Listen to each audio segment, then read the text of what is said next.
Assalamualaikum warahmatullahi wabarakatuh. Ketemu lagi di kelas Farisdi. Kali ini kita akan bahas Bahas masih pendalaman materi fisika program PPG Fisika 2022 modul 1 kegiatan belajar 4. Kali ini adalah materinya gerak melingkar berat. Langsung aja kita mulai. Kita akan awali dengan review konsep ya.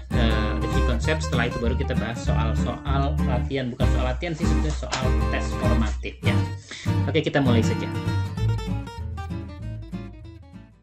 Oke, sebelum kita bahas tentang gerak melingkar, kita awali dulu dengan mengingat apa itu lingkaran ya. Nah, ini lingkaran, gambarnya sudah ada. Lingkaran ini garis yang putih ya, garis yang putih ini lingkaran ya. Nah, jadi kumpulan titik yang berjarak sama terhadap pusatnya di sini. Nah, jadi makanya karena lingkaran itu adalah garis, kumpulan titik ya, jadi garis. Maka dulu dosen saya bilang kalau kalian ditanya luas lingkaran, jawabannya 0. Karena luas lingkarannya kan garis ini, luasnya 0. Nah, yang luasnya PR kuadrat itu bukan luas lingkaran, tapi luas daerah yang dibatasi oleh lingkaran. Nah, kan selama ini salah ngajarnya. Oke, kita lanjutkan dulu ya. Nah, jadi ya, ini lingkaran. Nah, yang hijau ini yang garis yang tadi jarak sama terhadap pusat ini. Ya, ini biasanya kita sebut dengan jari-jari, tentu saja. Saya akan lambangkan dengan huruf R ya, R. Nah, ini R juga, besarnya sama. Nah, kemudian kita punya garis lengkung ya, garis lengkung yang busur ya, panjang busur. Ini busur lingkaran nih. Saya kasih warna kuning. Nah, yang saya kasih ke warna kuning ini misalnya kita lambangkan dengan huruf S gitu ya. Nah, kemudian kita punya suatu besaran lagi yang kita sebut dengan sudut. Nah, ini yang selama ini kita suka lupa ya, mendefinisikan, membelajarkan kepada anak-anak apa itu sudut ya. Sudut itu nilai sudut ya, kita ngomongin nilai sudutnya. Nilai sudut itu menyatakan, jadi nilai sudut itu misalnya kita sebut dengan theta. Nah, theta itu nilainya itu menyatakan perbandingan panjang S terhadap panjang R gitu. Ya, jadi panjang S dibagi panjang R. Nah, karena tadi panjang S, kita ngomongin panjang, tentu saja satuannya ini meter ya. Nah, kemudian ini R, satuan SI-nya juga meter, dimensinya L begitu ya. Nah, jadi dari situ kita lihat meter dibagi meter. Nah, kan meter dibagi meter jadinya nggak ada kan, satu kan ya. Nah, jadi dari sini kita tahu bahwa yang namanya sudut itu adalah besaran yang tidak kok gitu tulisnya. Tidak berdimensi ya. Jadi sudut itu besaran yang tidak berdimensi. Nah, tapi kemudian diberi satuan ya, diberi satuan. Nah, satuannya apa? Ya, satuan SI-nya itu adalah radian. Nah, satuan SI-nya radian. Nah, jadi dari sini kita bisa pahami bahwa yang namanya sudut 1 radian ya, sudut 1 radian bisa disingkat rad gitu ya, 1 radian itu dibentuk ketika S itu sama panjang dengan R. Ya, jadi ketika S-nya sama dengan panjang R, nah kira-kira segitulah ya. Mungkin ya sekitar segini ya, kira-kira hampir 60 derajat lah gitu ya. Pastinya berapa? Nah, untuk pastinya berapa, 1 radian itu gimana? Nah, kita bisa ingat ya bahwa untuk satu lingkaran ya, satu lingkaran penuh. Nah, satu lingkaran penuh kita punya S dibagi R ya. S-nya jadi keliling lingkaran kan kalau satu lingkaran penuh ya. Nah, ini yang bilangan yang istimewa ini yang kita sebut dengan 2pi ya, 2pi radian. Nah, 2pi radian yang kita punya kesepakatan lain, satuan sudut yang lain itu derajat ya. Satu lingkaran penuh bagi 360 bagian disebut dengan derajat. Jadi 2pi radian itu sama dengan 360 derajat. Nah, di sini nih bagian yang sering anak-anak kita miskonsep ya. Nah, kalau ditanya 2pi pasti jawabannya 360. Nah, padahal hati-hati, yang 2pi yang 360 derajat itu adalah 2pi radian. 2pi yang ada satuannya radian. Nah, diingatkan lagi nanti. Berarti kalau gitu kita bisa tuliskan juga bahwa pi radian. Kok belepotan gini nulisnya? Nah, pi radian itu ya sama dengan 180 derajat. Nah, kalau pi doang gimana? Nggak ada satuannya. Nah, kalau pi doang ya bilangan pi yang kita biasanya dekati dengan angka 3,14 ya. Jadi 3,14 radian ya tidak lain itu 180 derajat. Gitu. Jadi atau kalau kita bagi ya, tinggal pindah ruaskan aja, berarti 1 radian itu adalah 180 derajat dibagi dengan 3,14. Nah, ini kira-kira 57 ya. 57 berapa? Ada kalkulator, tolong pencetin. Ya, oke. 57,3 derajat. Kira-kira segitu ya. Nah, ini mengingat kembali tentang lingkaran. Nah, ingat-ingat bahwa definisi besaran sudut, nilai sudut itu adalah perbandingan antara panjang S dibagi panjang R gitu. Nah, makanya kalau kita ingat besaran satuan dimensi di bab awal kelas 10 ya, itu kita punya 7 besaran pokok. Nah, kemudian ada 2 besaran tambahan.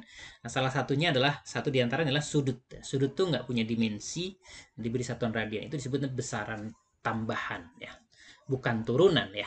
Oke.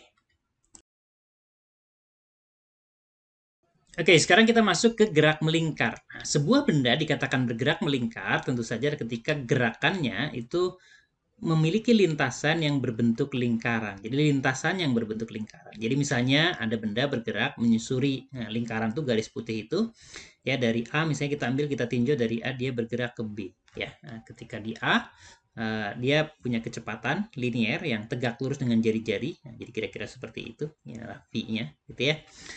Nah, kemudian berawal dari yang tadi ya, bahwa theta itu sama dengan apa tadi?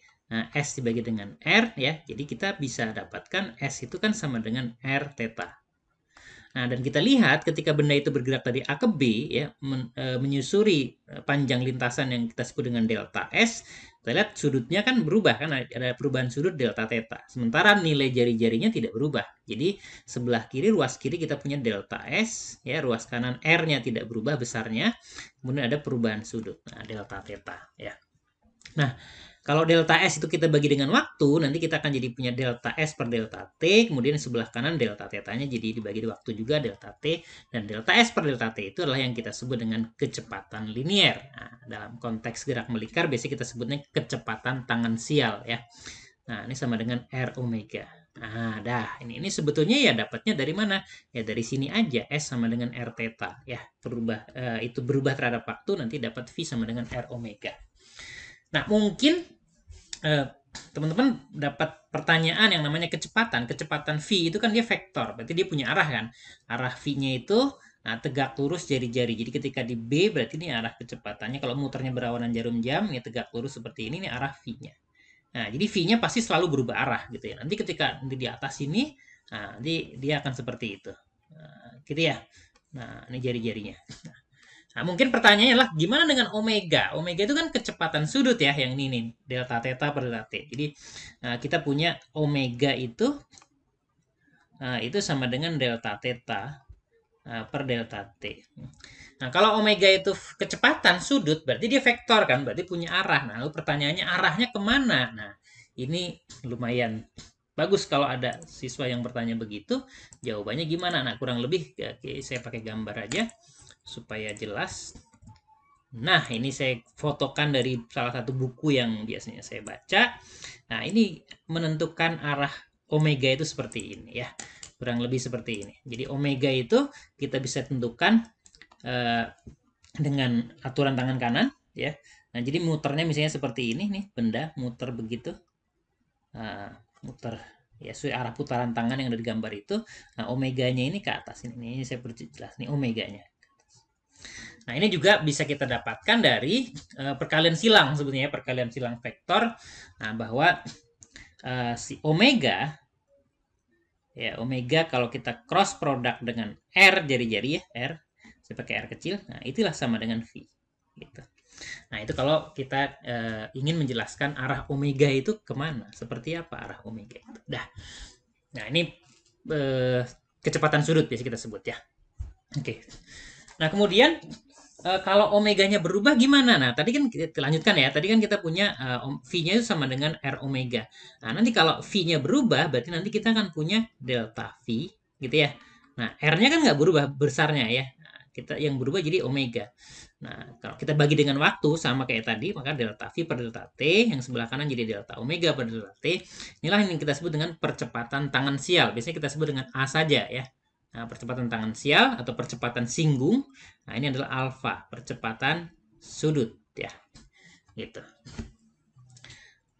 Nah, kemudian selain itu di gerak melingkar, nah kita juga punya percepatan yang lain yang kita sebut dengan percepatan sentripetal. Nah, percepatan sentripetal itu seperti apa? Percepatan sentripetal itu percepatan yang sesuai namanya, sentripetal itu artinya menuju ke pusat, menuju ke pusat lingkaran. Nah, dia adalah perubahan arah V ya terhadap waktu. Nah, setelah ini kita akan bahas secara khusus bagaimana sih percepatan sentripetal.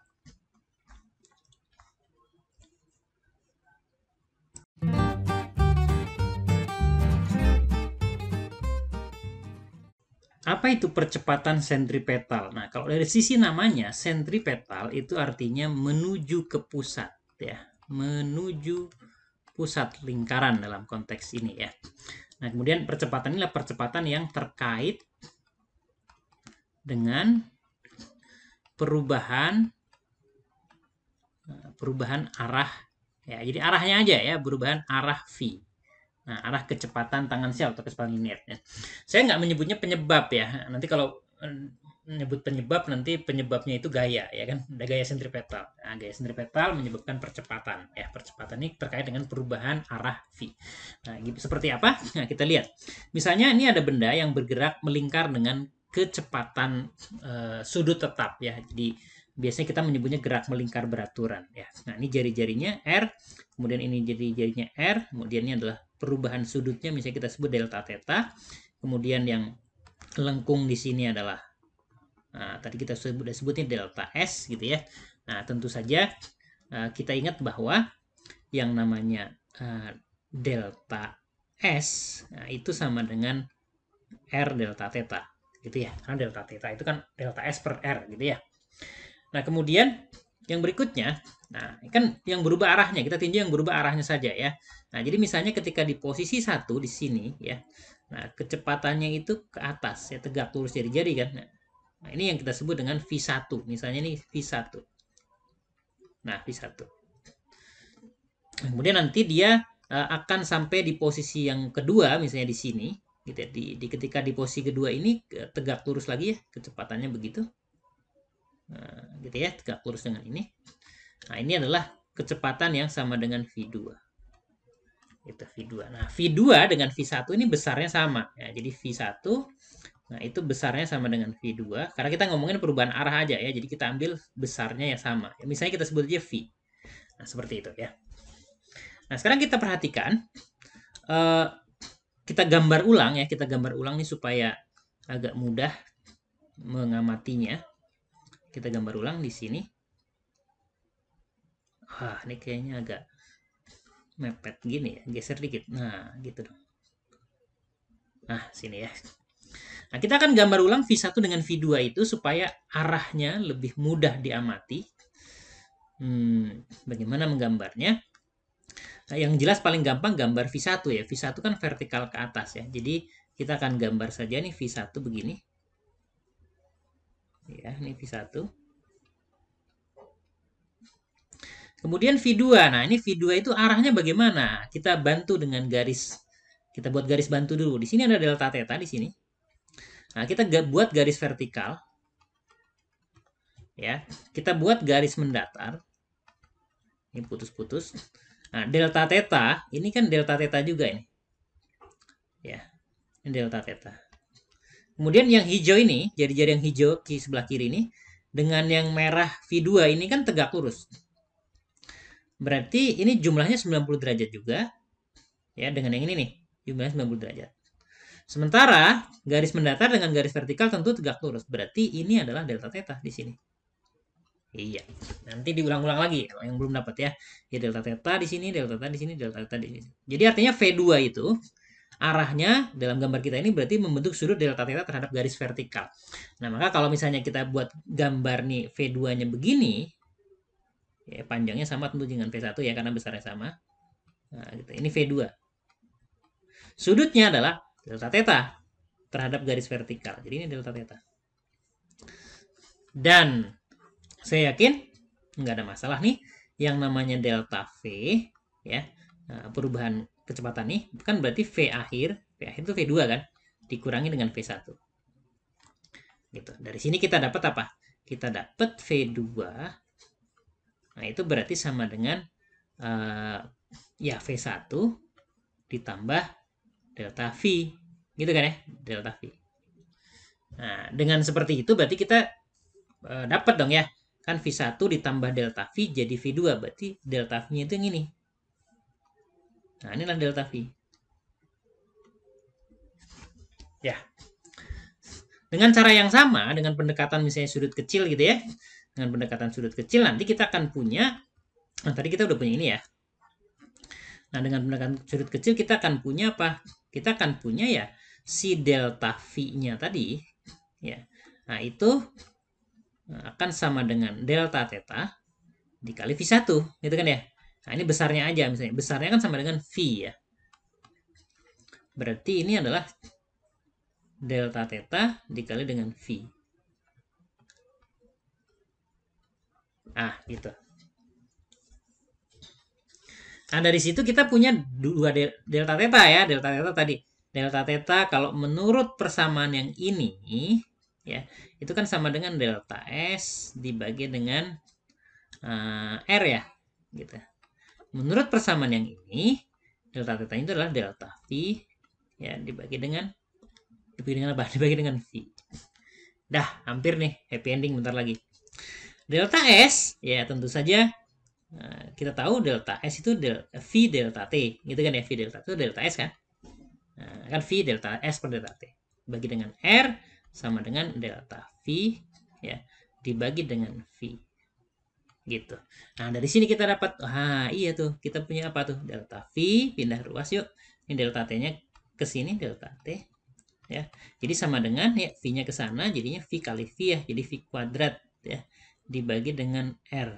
Nah, ini besarnya, nah ini yang namanya A sentripetal, gitu ya. Nah, inilah yang A sentripetal. Saya biasanya nulisnya ASEP ya, ASP gitu ya. Nah, besarnya itu sama dengan V kuadrat dibagi dengan R. Itu arahnya menuju pusat, besarnya sama dengan ini. Nanti kalau kita ingat V itu sama dengan R omega, gitu ya, R omega. Nah, nanti kita dengan mudah kita akan dapatkan ini sama dengan omega kuadrat R. Gitu. Nah, itu percepatan sentripetal.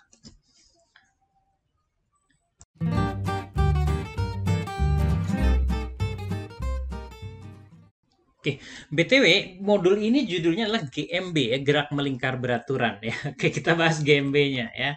Ini spesial case aja gampang ya, kalau kita ngerti konsep dasarnya gerak melingkar, GMB itu kasus yang paling mudah sebetulnya. Uniform circular motion ya. Nah, jadi gerak melingkar dengan kecepatan sudut yang tetap. Nah, jadi omeganya tetap. Nah, karena omeganya tetap, otomatis nanti berarti alfanya sama dengan 0. Nah, alfanya sama dengan 0, maka A tangensialnya juga sama dengan 0. Berarti berikutnya hanya ada satu percepatan. Jadi hanya ada ASEP ya, asentripetal. Ya, saya sebut ASP ya sekarang ya. Hanya ada, maaf, ketinggalan adanya. Hanya ada asentripetal ya. Nah, kita tahu bahwa yang namanya omega ya, omega itu kan perubahan posisi sudut ya, delta theta per delta t. Nah, kita ambil yang paling gampang kasusnya untuk satu putaran penuh ya. Nah, satu putaran itu kan delta theta-nya dalam radian ya, dalam satuan SI yaitu 2pi radian. Nah, kemudian kalau yang namanya satu putaran itu waktunya ada nama khususnya juga, kita sebut dengan periode ya. Nah, sehingga kalau dua ini kita masukkan ke sana, kita akan punya apa? Kita akan punya omega itu sama dengan delta theta-nya 2pi untuk satu putaran, nah, dibagi dengan periode. 2pi per periode. Ini yang sama dengan biasa kita sebut dengan 2πf, gitu kan? Nah, jadi itu adalah gerak melingkar beraturan ya. Nah, kemudian karena hanya ada asentripetal saja, maka pada gerak melingkar beraturan sehingga nanti kita akan punya berlaku hukum Newtonnya ya, berlaku hukum 2 ya, hukum 2 Newton. Untuk gerak melingkar jadinya sigma F-nya hanya ada pada arah radial kan. Arah yang sejajar jari-jari itu sama dengan ya M kali A kan. Untuk ya kita ngomongin kasus yang massa konstan ya, sehingga M dikali A sentripetal. Sigma F radial itu sama dengan, saya biasanya menyebutnya Mang Asep ya, M A sentripetal ya. Nah, contoh kasus misalnya gini, kita misalnya naik mobil gitu ya, naik mobil.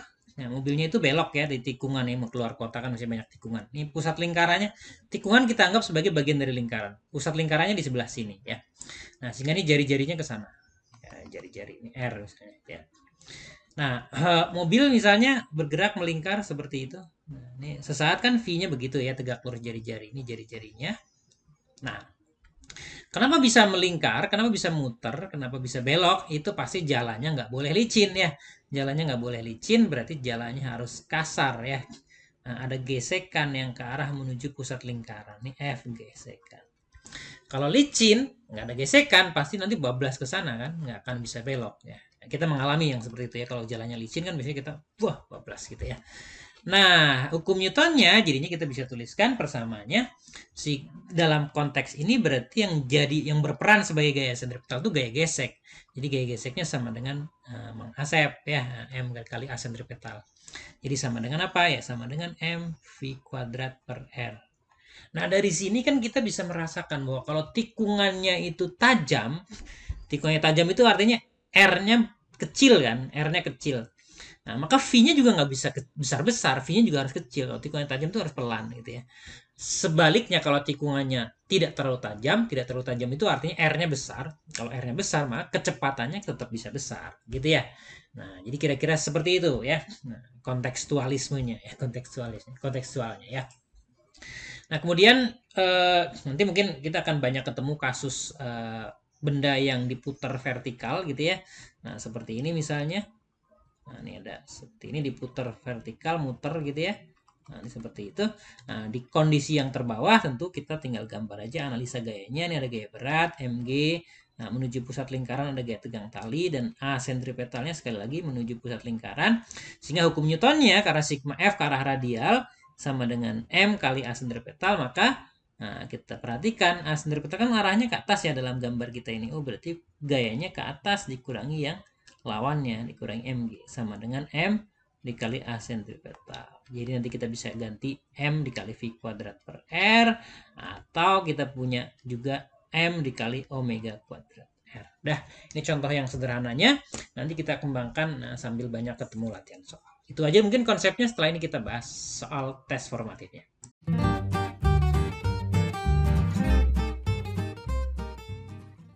Oke, langsung kita bahas soal tes formatifnya. Mulai dengan nomor 1.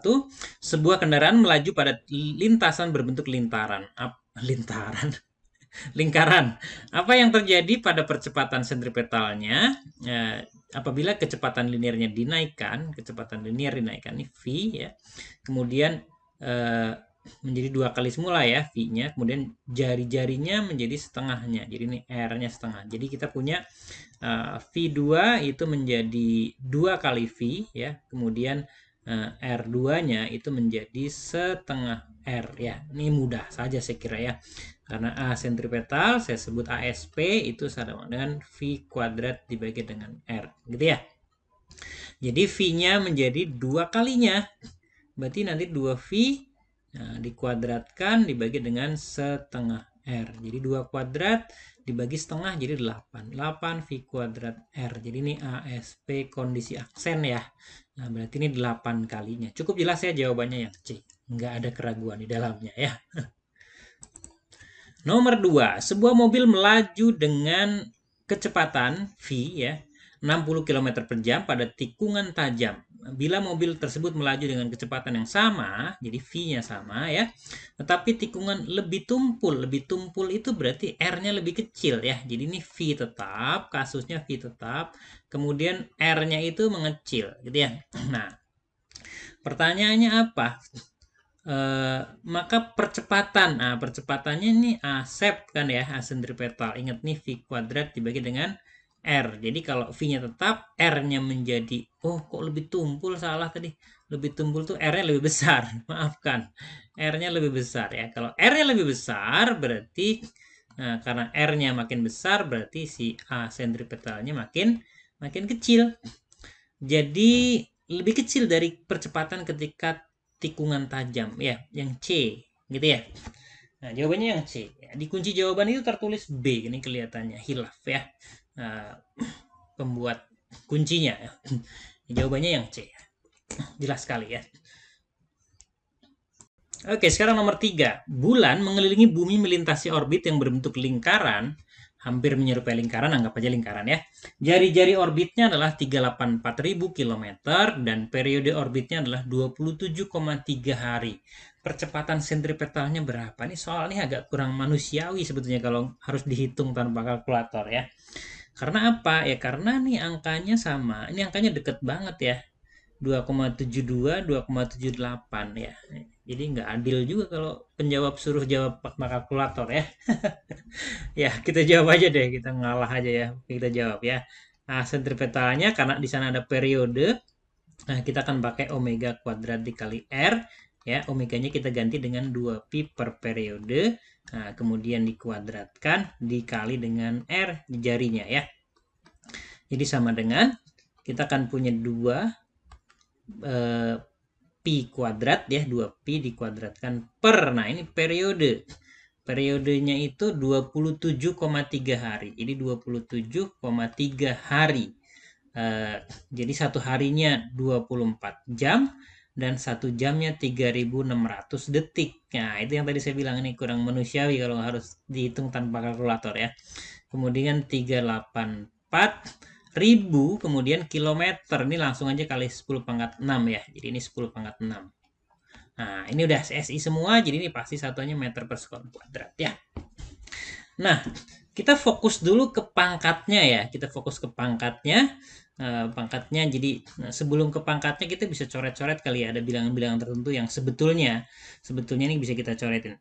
Ini 2 dengan 24 nih ada 12 tersisa.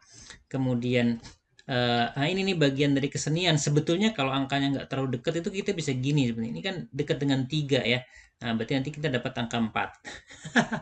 Maksa banget ya. Ya bisa sebetulnya kayak gitu. Kalau angkanya nggak dekat-dekat banget gitu. 2,72, 278 itu kan nggak adil banget ya. Nah, terus di situ ada 36 ya. 36 itu kalau kali 4. Kalau 36 kali 2 kan 72 ya.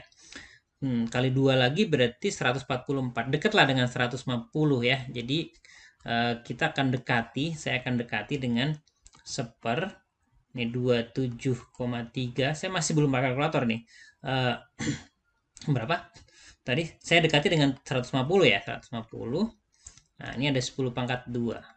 Nah, udah ya gitu. Ini kan ada 100 nih 10 pangkat 2 ya. Nah, kemudian ini ada kuadrat. Nah, very challenging ya angkanya. 384 dan 10 pangkat 6 ya. Nah, masih belum tergoda pakai kalkulator.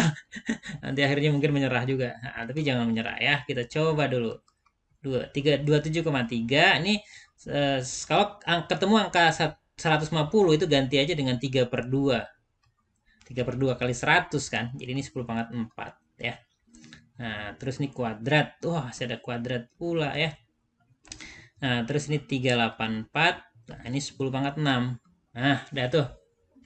Jadi lumayan nih, lumayan pusing. Lumayan pusing. Nah, ini menarik nih. Ini 27 kali 3. 27 kali 3 itu 80 kan ya, 80-an ya kan? 27 kali 3 81. Nah, jadi 82 karena ada 0,3-nya bagi 2 41 ya. Nah, oke, 41 lumayan kan angkanya ada mulai kelihatan indah ya. Nah, jadi ini angka yang ini nih 41 kurang lebih pendekatannya. Jadi kita punya 1/41. Nah, kali ini pangkat ini kan pangkat 4 kuadrat jadi pangkat 8. Ini ada 3,84. Pangkat 8-nya hilang. Jadi 3,84 bagi 41 ya. Nah, ya udahlah. Jadi berapa tuh? Kalau 38 masih kurang dari 1 kan ya. Jadi pangkatnya kira-kira berapa dong? Kalau saya kasih angka 100 ya, kalau saya kasih angka 100 ini 100 bagi 40 itu 2,5 ya. Nah, pangkat min 2 ya. Pangkat min 3 sih kelihatannya, pangkat min 3 ini. Tuh kan angkanya deket banget. Kalkulator deh. Yuk, kalkulator.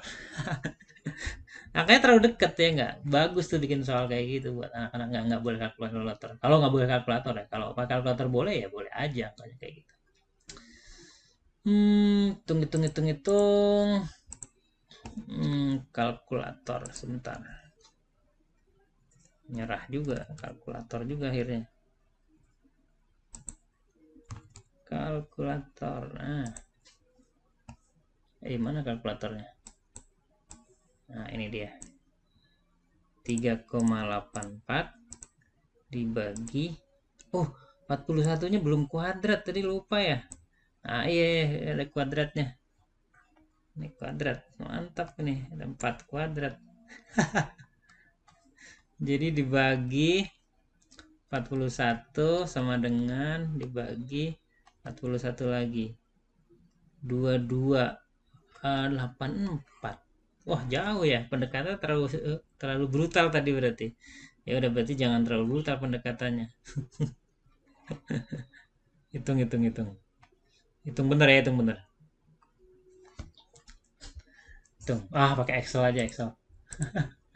Excel 2 pi, ya ini 2 pi-nya kuadrat. 2 dikali pi kuadrat dibagi 7,3 bagi 24 bagi 3600. Oke, kemudian kali 38. Nah, 272 ya, ternyata 272. Jawabannya B. Kuncinya cocok ya, B ya. Ya, oke. Dilihat kuncinya ya. Mantap ini soal. Soalnya nggak susah, ngitungnya aja yang ampun ya.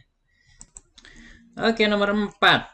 Sebuah roda memiliki jari atau jari-jari 20 cm. Sebuah titik materi yang berada pada tepi roda mengalami percepatan sentripetal 9 meter per sekon kuadrat. Kecepatan angular yang ditanya omeganya ya, berarti ya.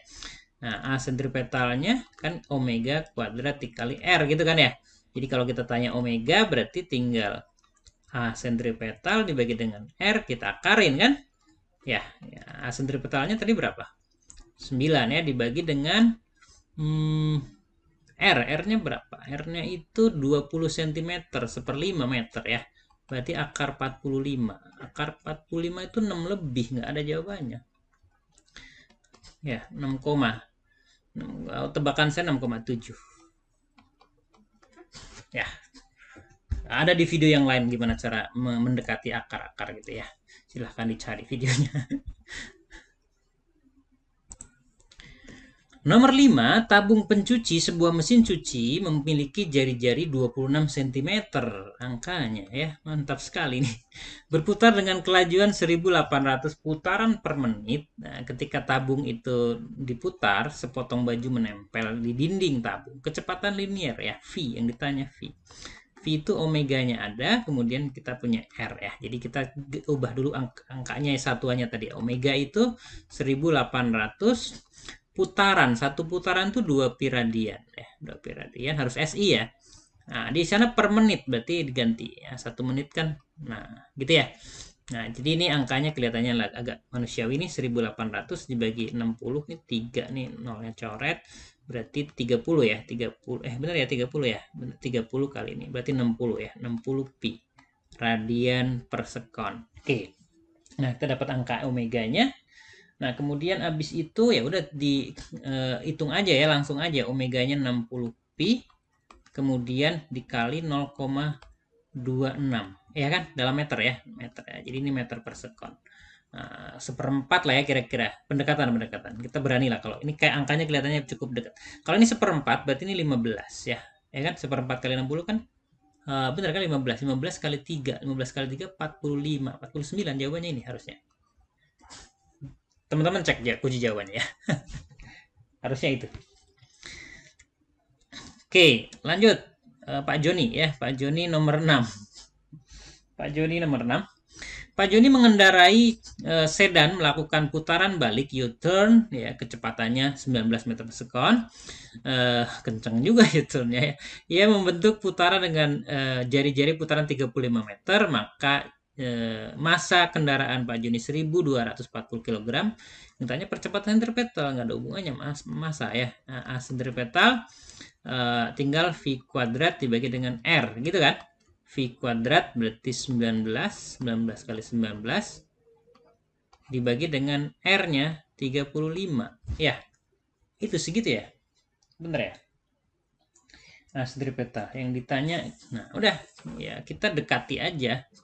Ini kan dekat dengan 20 kali 20. Kalau 20 kali 20 itu 400. 400 dibagi 35 itu dekat dengan 400 dibagi 40. 10 harusnya. Jawabannya ini harusnya. Ya, ini bagian teman-teman ngitung lah itu. Saya percaya jawabannya harus yang B. Nggak mungkin angkanya yang lain, terlalu jauh ya. Silahkan dicek jawabannya. Saya yakin saya benar. Pede aja. Nomor 7. Ya, kan nomor 7 ya. Oke, 7. Sebuah benda bergerak melingkar dengan kecepatan linier V ya. Jari-jarinya ada. Jarak tempuh selama nggak rame ya. Jarak tempuh ini delta S-nya kan. V kali delta T kan? Nah, bercanda ini. V-nya 10, V-nya berapa? 10 ya bener ya. Ini 5, 50 dong. Ya banyak B dong. Ya, ini hiburan ya. Nomor 8. Sebuah bola diikat dengan tali panjangnya 2 meter. Ujung tali yang lain dipegang dan digerakkan hingga bola bergerak kali ya. Bergerak melingkar beraturan dengan 60 putaran per menit ya, 60 putaran per menit. Di dalam peristiwa tersebut kecepatan angular. Kecepatan angular itu omega ya. Jadi omega yang ditanya ya. Omega yang ditanya ini kan udah ini jawabannya ada ya. 60 putaran. Putarannya 2 pi radian. Itu per menit. Ya, 1 menit 60 detik, berarti 2 pi ya, 2 pi radian per sekon. Ini juga kayaknya hiburan aja ya. Ini kan 2 kali 3,14 ya, jadi C jawabannya. Nomor 9. Ya, 9. Roda sepeda berputar dengan kelajuan tetap melakukan 120 putaran per 60 detik. Kecepatan angular sama lagi nih. Nah, ya sama aja kayak tadi 120 putaran 120 kali 2 pi dibagi dengan 60 berarti ini 4 pi ya 4 pi radian per sekon. 4 pi itu berapa 4 pi 12,56 ya. C jawabannya ya. Soal terakhir nomor 10. Sebuah bola bermasa 150 gram diikat dengan sebuah tali panjangnya 0,6 meter membentuk gerak melingkar beraturan secara horizontal. Yang ditanya percepatan, jadi melakukan 20 putaran setiap 1 sekon. Kemudian percepatan sentripetal. Ada 20 putaran setiap 1 sekon. Berarti ada omega ya. Omeganya berarti 20. Satu putarannya 2 pi radian. Kemudian per sekon. Udah per sekon ya. Jadi 40 pi radian per sekon. Pertanyaannya adalah percepatan sentripetalnya. Karena ada omega, berarti kita pakai omega kuadrat R ya. Omeganya 40 pi dikuadratkan dikali R. R-nya 0,6 meter. Saya suka nulisnya gini ya. Jadi kita punya ini 4 kuadrat 16 ya. 1600 dikali 6 dikali pi kuadrat dibagi 10. Ya. Jadi pi kuadrat dengan 10 itu hampir sama ya. Percaya aja Mas ya. Jadi 16 kali 6. 16 kali 6 itu berapa? 96 kan? Jadi sekitar 96, sekitar 9 mendekati 9600. Nah, ya, radian per sekon, meter per sekon kuadrat enggak ada ya. Wah, salah ngitung kayaknya bapaknya atau ibunya yang bikin. Ya, salah lagi ya. Enggak ada pilihannya kan? Enggak ada. Teman-teman hitung deh ya, udah dicek ya. Tapi saya yakin saya bener deh ngitungnya. Ya pasti nggak 1600, nggak 9600. Pasti dekat dengan itu kan. Tadi saya pakai pendekatan pi kuadrat itu dekat 10 ya. Kalau pilihan ganda harus berani gitu ya. Oke, mungkin itu aja. Sudah selesai KB 4 ya. Mudah-mudahan manfaat. Kita ketemu lagi di KB berikutnya. Ganti modul ya. Ini KB terakhir untuk modul 1. Kita lanjut modul 2. Mudah-mudahan segera ya, pekan depan insyaallah ya. Akhir pekan. Ya, assalamualaikum warahmatullahi wabarakatuh.